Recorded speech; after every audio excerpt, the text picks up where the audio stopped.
बिस्मिल्लाहिर्रहमानिर्रहीम। मौसम सरमा का आगाज़ और मौसम सरमा के आगाज़ के साथ फिर कोरोना वायरस का खौफ, फिर कोविड का खौफ। वो इसलिए भी है कि इस 2 साल से पहले, इस वबा से पहले तकरीबन हर साल किसी एक ना एक को कोई ना कोई नज़ला ज़ुकाम हो जाया करता था। तो आज मैं आपको बताऊंगा कि वो मौसमी ज़ुकाम, मौसमी नज़ला ज़ुकाम और कोविड में क्या फ़र्क है, और मौसमी नज़ला ज़ुकाम से और कोविड से कैसे बचा जा सकता है। पिछले 2 सालों से हम इस मुहिम पे, आगाही मुहिम पे लोगों को बता रहे हैं, और इंशाअल्लाह इस आगाही मुहिम से काफ़ी सारे लोग को फ़ायदा होगा। नज़ला ज़ुकाम जिसको फ्लू कहते हैं, और कोविड वो बीमारी है जो कोरोना वायरस से फैलती है। जो फ्लू है वो पाकिस्तान में तकरीबन 2 तरह का वायरस है, ए और बी, इन्फ्लुएंजा वायरस ए और बी के नाम से ये मौजूद है। और ये वायरस जब अटैक करता है तो 24 घंटों के अंदर अंदर इंसान को बुखार होता है, सर दर्द होता है, जिस्म में दर्द होता है, थकावट सी होती है, मैलेज होता है, इंसान को काम करने का दिल नहीं करता, और साथ साथ अपर रेस्पिरेटरी ट्रैक्ट इन्फेक्शन से नाक बहता है, छींकें आती हैं, और वो इंसान हर वक्त अपने टिश्यू पेपर से वो साफ़ करता रहता है, टिश्यू पेपर से साफ़ करता रहता है।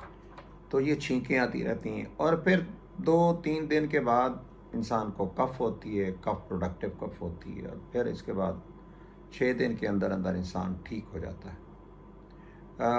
दवाई ना भी ले तो इंसान ठीक हो जाता है, उसकी क़ुव्वत मुदाफ़ियत ठीक हो जाती है।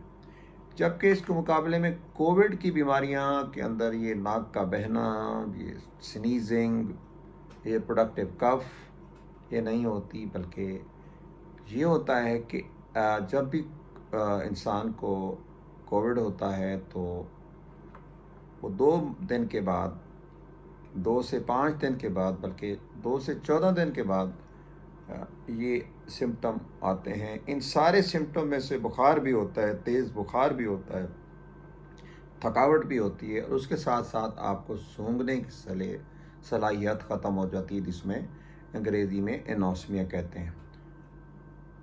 टेस्ट ख़त्म हो जाता है, एगेजिया जिसको कहते हैं। ये 2 बीमारियां इन्फ्लुएंजा में नहीं होती। ये 2 बड़े मेन डिफरेंस हैं। और इसके बाद लोअर रेस्पिरेटरी ट्रैक्ट इन्फेक्शन के साथ इंसान की जो रेस्पिरेशन है उसका प्रॉब्लम होता है, और उसको फिर आगे सिम्टम्स होती हैं। ये दोनों बीमारियां माइल्ड भी हो सकती हैं, मामूली भी हो सकती हैं, यानी एक आध दिन में खांसी नज़ला ज़ुकाम हुआ और फिर ठीक हो गए। मॉडरेट भी हो सकते हैं, यानी थोड़ा सा तेज़ बुखार और थोड़ा सा ज़्यादा, और इसके बाद सवेयर हॉस्पिटलाइजेशन, हॉस्पिटल भी जाते हैं। फिर इसके बाद दोनों बीमारियों के अंदर क़ुव्वत मुदाफ़ा अगर कम हो तो वो इंसान को मौत की तरफ भी ले जाते हैं। फिर इसका सवाल, दूसरा सवाल ये है कि इन दोनों बीमारियों से कैसे बचाव किया जा सकता है। देखें, मेरा ख़्याल है कि मेरे पूरी फैमिली को पिछले 2 सालों से जो सीज़नल ज़ुकाम होता है वो नहीं होता। उसकी वजह ये कि हम मास्क इस्तेमाल करते हैं। SOPs का इस्तेमाल बहुत ज़रूरी है। मास्क का इस्तेमाल करें, हाथ को धोएं, वेंटिलेशन का ख्याल रखें, पानी का इस्तेमाल करें, पानी का इस्तेमाल करें, और इसके बाद अपनी क़ुव्वत मुदाफ़ियत को बेहतर रखें, जो पिछले 2 सालों से कोविड के सिलसिले में कहा जा रहा है। तो ये वो प्रिवेंशंस हैं अगर हम करें, और उससे बढ़ के जो है वो वैक्सीन है। अब तीसरा सवाल मैं आपको वैक्सीन के बारे में बताऊंगा कि फ्लू की वैक्सीन क्या है। फ्लू की वैक्सीन जो है वो भी तकरीबन आलमोस्ट जो हमारे साइनोफार्म, साइनोवैक वैक्सीन है उसकी तरह है। ये अटेनुएटेड या वीक वायरस है, एक कमज़ोर सा वायरस के, मरा हुआ वायरस है। उसकी इन्फेक्शन फैलाने की صلاحیت کو تو ختم کر دیا جاتا ہے، لیکن اس کی اینٹیجنسٹی رہ جاتی ہے کہ یعنی وہ جب باڈی میں داخل ایک اینٹیجن کے طور پہ جاتا ہے، ہمارے قوت مدافعت کے سیل، وہی جو ڈینڈریٹک سیل ہیں یا اینٹیجن پریزنٹنگ سیل ہیں، وہ اس کو دیتے ہیں. اس کے لینے کے بعد ہمارے امیون سسٹم کو دیتے ہیں، اور اس کے بعد ہمارے پھر اڈاپٹیو امیون سسٹم کی طرف چلے جاتے ہیں، بی سیل اور ٹی سیل، اور پھر اسی طریقے سے وہ اینٹی باڈی بنتی ہے اور یوں قوت مدافعت بنتی ہے. اب یہ ہے کہ جو یہ دو پریونشنز تھی ویکسین کے ساتھ. ویکسین، فلو کی ویکسین جو ہے وہ کن لوگوں کو دینی چاہیے؟ 6 ماہ یا 6 ماہ سے زیادہ اوپر کے بچوں کے اندر جو ہے قوت مدافعت دیکھی جاتی ہے. یہ ایک سٹڈی میں دیکھا جایا ہے کہ پچھلے سال کی سٹڈی ہے کہ امریکہ میں جو بچے تھے انڈر 2 ایئرس جن کی ڈیتھ ہوئی، ان میں سے 80% وہ بچے تھے، یہ CDC کی رپورٹ کے اندر موجود ہے، کہ جنہوں نے فلو ویکسین نہیں لگائی تھی، جس نے انفلوئنزا کی ویکسین نہیں لگوائی تھی. تو اس لیے بہت اہم ہے. کوئی بھی ویکسین 100% بچت نہیں دیتی، لیکن وہ 80 سے 95% تک وہ ویکسین. اسی طرح کووڈ کی ویکسین بھی 95% تک انسان کو بچت دے سکتی ہے سویئر ڈیزیز سے، ہاسپٹلائزیشن سے اور ڈیتھ سے روک سکتی ہے. فلو کی ویکسین کے سب سے پہلے امیدوار بچے، ان کی قوت مدافعت کم ہوتی ہے. دوسرا بڑا گروپ جو 65 سال سے اوپر ہے، اور پھر وہ لوگ جو اپنے نرسنگ ہومز میں ہوتے ہیں، بوڑھے لوگ جن کو، وہ ہمارے یہاں پاکستان میں تو نہیں ہے، فیملی سسٹم ہوتا ہے، لیکن یورپ میں، امریکہ میں ان لوگوں کے اندر جو ان کے بچے فیملی سسٹم نہیں ہوتی، جو بوڑھے لوگوں کو وہ ایک چھوڑ دیا جاتا ہے حکومت کے سر کے اوپر، اور نرسنگ ہوم میں ان لوگوں کی قوت مدافعت کم ہوتی ہے، ان کو فلو کا شاٹ دینا چاہیے. ایک بات. دوسرا پریگننٹ وومن کے لیے بڑا اہم ہوتا ہے. اور تیسرا یہ ہے کہ جو لوگ ڈائبٹیز کا شکار ہیں، ٹائپ 2 ڈائبٹیز یا سیویئر ڈائبٹیز، انکنٹرول ڈائبٹیز ہے، یا جو ٹوبرکلوسس کے پیشنٹ ہیں، یا وہ جو HIV کے پیشنٹس ہیں. اور ایک گروپ ایسا ہے کہ جن کے اندر کوماربیڈیٹیز ہونی چاہیے، مثلا respiratory tract infection, COPD، asthma, دمہ جس کو کہتے ہیں، ان لوگوں کو ویکسین دینی چاہیے. کینسر کے مریضوں کو فلو ویکسین. کارڈیو واسکولر کے آپ دیکھیں، پاکستان انسٹیٹیوٹ آف کارڈیالوجی کے وارڈ میں ایک دفعہ میں گیا تو ایک مریضوں کو ویکسین دی جا رہی تھی. تو میں نے کہا ایک کی کیا ہے؟ انہوں نے کہا جی فلو ویکسین دی جا رہی ہے، فلو ویکسین، تاکہ کارڈیو واسکولر کے مریضوں کو جو یہ کوماربیڈ ان کمیونٹی ویسے ہی کم ہوتی ہیں، تو یہ آگے مزید خطرات سے محفوظ رہ سکیں. تو یہ وہ امیدوار لوگ ہیں کہ جن کو فلو ویکسین دی جانی چاہیے. اب فلو ویکسین کیوں دی جائے؟ اس کی وجہ یہ ہے کہ 2019 کی جو سٹڈی ہے وہ یہ ہے کہ 35 ملین کے قریب امریکن کو فلو ہوا، 4.9 ملینز لوگ ہاسپٹلائز ہوئے، اور 35,000 کے قریب لوگوں کی ڈیتھ ہوئی. دیکھیں، اگر ویکسین جو ہے لگائی جائے تو وہ آپ کو کم از کم 1 in 20 میں سے ایک بندے کو جا کے فلو ہوتا ہے. میں نے پہلے کہا کہ کوئی بھی ویکسین، چاہے کووڈ کی ہے، چاہے کوئی بھی ویکسین ہے، وہ 100% ایفیکیسی نہیں ہوتی، لیکن 95% تک تھا وہ ان بیماریوں سے بچا سکتی ہے. اب یہ کہ یہ فلو ویکسین دینے کے کیا طریقے ہیں؟ دیکھیں، فلو ویکسین ہر 2 سال بعد تبدیل ہوتی ہے. یہ ایزیوم کیا جاتا ہے کہ پری ڈومیننٹ وائرس کا جو ہے وہ کس طرح کا ہے. اب اس کو جو WHO ہے وہ 2 زونز میں پوری دنیا کو تقسیم کرتی ہے. ایک ہے ناردرن ہیمسفیئر، اور دوسرا ہے ہمارا ساؤتھرن زون ہمارا، جس کے ان دونوں کی ویکسین، دونوں کی ڈیفرنٹ ویکسین ہوتی ہیں. اور جو پاکستان میں ویکسین دی جاتی ہے وہ کوآرڈینیٹ ویکسین ہوتی ہے، یعنی A-B کے ساتھ ساتھ 4 وائرس کو بچایا جاتا ہے.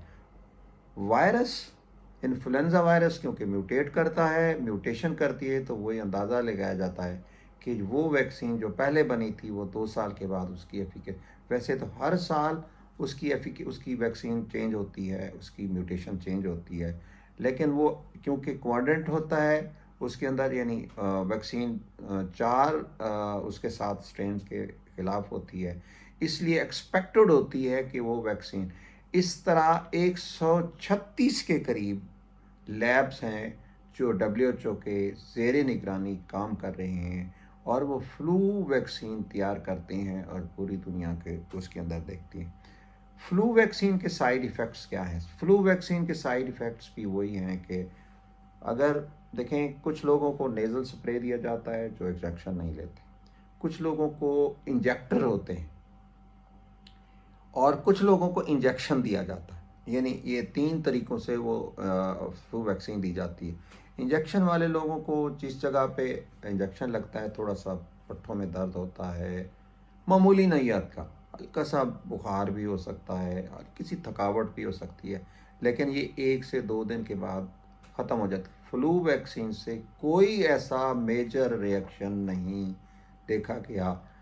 किन लोगों को दी जा सकती है flu vaccine? Is safe for all, जिसको मैंने कहा 6 से 6 माह से ऊपर के बच्चों के लिए, लेकिन उन लोगों को जिन लोगों के एग एलर्जी है, क्योंकि इस वैक्सीन को तैयार करने के लिए वो जो एग के अंदर इनोकुलेट किया जाता है इस वायरस को, एक यानी एग एलर्जी वाले, या जिनको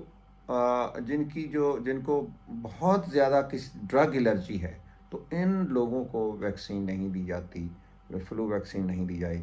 लेकिन मैं अब आप सबको कहूँ कि मेरा जो मैसेज है, मेरा पैगाम है, वो ये है कि आप मास्क इस्तेमाल करें। अगर आप मास्क इस्तेमाल करें तो मैं आपको लिख के देता हूँ कि आपको इन्फ्लुएंजा वायरस की इन्फेक्शन नहीं होती। इन्फ्लुएंजा वायरस स्नीजिंग से होता है, कफिंग से होता है। छींक आए तो आप अपनी कोहनी आगे कर लें, खांसी है ताकि आपकी इन्फेक्शन आगे ना जाए। ये वायरस भी अगर ये किसी ऐसी चीज़, खाने पाने वाली चीज़ों के अंदर ये ऊपर लग जाए और वो आप कोई दूसरा ले ले, तो भी उसके साथ नाक के ज़रिए से ये वायरस चला जाता है। खाने से पीने से ये वायरस नहीं फैलता, सिर्फ और सिर्फ इसकी अप्रोच ये है कि नाक के म्यूकोज़ा के अंदर किसी तरीके से अगर गया तो ये वायरस इन्फेक्शन कर सकता है। एक इन्फेक्टेड इंसान आगे एक इंसान को फैला सकता है। अगर ऐसा होता है कि एक हार्ड इम्यूनिटी यूँ होती है कि हमारे घर के अंदर 10 बंदे हैं, 10 बंदों से अगर 6 को अगर वो हो गया है, फ्लू वायरस हो गया है, तो बाकी 4 की जो है हार्ड इम्यूनिटी होती है। तो आप इन्फ्लुएंजा वायरस से बचने के लिए, आप कोविड से बचने के लिए, क्योंकि अभी 5वीं वेव का ख़तरा है पाकिस्तान में, आहिस्ता आहिस्ता बढ़ रहा है, लेकिन आप अगर SOPs का इस्तेमाल करें, मास्क का इस्तेमाल करें, आजकल तो बहुत ज़्यादा ज़रूरी है कि आप ज़रूर करें। आप बाज़ का ठंडे पानी से नहाते हैं या नहाने के बाद फ़ौरन बाहर चले जाते हैं या पंखे के नीचे आ जाते हैं, या आप वो जो इन्वर्टर लगे हुए हैं उनके नीचे आ जाते हैं, या टेम्परेचर डिफरेंट होता है। जब आप उस टेम्परेचर डिफरेंट में जाते हैं तो आपकी इम्यूनिटी कम होती है, जब इम्यूनिटी कम होती है तो इन्फ्लुएंजा वायरस का अटैक हो जाता है। इन चीज़ों से आप सिर्फ़ और सिर्फ SOPs से और वो एहतियाती तदाबीर अपना कर आप फ्लू से, इन्फ्लुएंजा वायरस से और कोविड की अटैक से बच सकते हैं। और सबसे बड़ा हल एक ही हल है कि आप 95% अपने आप को, अपनी कम्युनिटी को प्रोटेक्ट कर सकते हैं कि आप फ्लू का शॉट लें या आप वैक्सीन आपको लगाएं, कोविड वैक्सीन लगाएं। आप ये देखते हैं कि जिन लोगों ने कोविड वैक्सीन ली हुई है, वो जिन लोगों ने नहीं दी हुई उनके 20 गुना, यानी आप देखें 20 गुना ज़्यादा चांसेस होते हैं इन्फेक्शन के जो इन्होंने नहीं ली हुई। तो इसलिए कब लेनी चाहिए? अक्टूबर के महीने में फ्लू वैक्सीन कब लेनी चाहिए? अक्टूबर के महीने में ली जाए, ताकि ये जो है 28 दिन के अंदर एक ही शॉट ली जाती है, 28 दिन के अंदर इम्यूनिटी डेवलप हो जाए اور اگر کہیں سے وائرس آتا ہے تو وہ آپ تک نہ پہنچ سکے اور آپ محفوظ رہیں۔ SOP اپنائیں، ویکسین لگائیں، اپنے آپ کو محفوظ رکھیں، اپنی فیملی کو محفوظ رکھیں، اپنی کمیونٹی کو محفوظ رکھیں، اپنے وطن کو محفوظ رکھیں، اور ملک کے اکانومی کو آپ بچا سکتے ہیں۔ ہاسپٹل کے برڈن کو، ہاسپٹل کی جو ادویات ہیں ان کے استعمال کو کم کریں تاکہ یہ برڈن کم ہو، ہماری اکانومی بہتر ہوئے اور ہماری صحت بھی بہتر ہوئے۔ السلام علیکم ورحمۃ اللہ وبرکاتہ۔ اللہ تعالیٰ آپ سب کا حامی و ناصر